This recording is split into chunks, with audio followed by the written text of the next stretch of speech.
Mr. Buffett, I've heard that one of your ways of focusing your energy is that you write down the 25 things you want to achieve, choose the top 5, and then avoid the bottom 20. I'm really curious how you came up with this and what other methods you have to prioritizing your desires.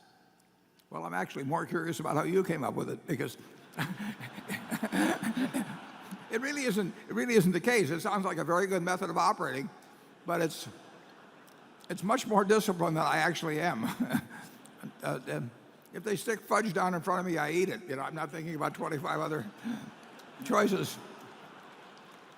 So I don't mean to. Charlie and I live very simple lives. We know what we do enjoy, and we now have the option of doing it pretty much.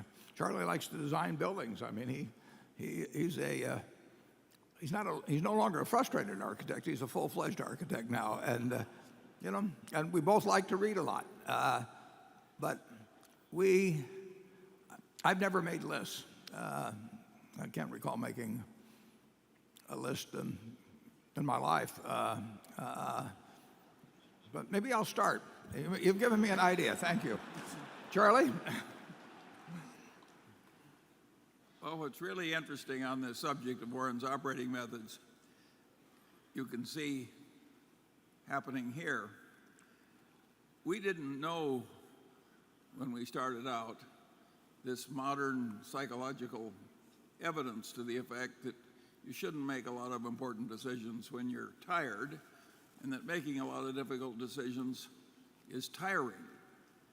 And we didn't also know as well as we now do how helpful it is to be consuming caffeine and sugar when you're making important decisions. And what happens, of course, is that both Warren and I live entirely on autopilot in terms of the ordinary decisions of life.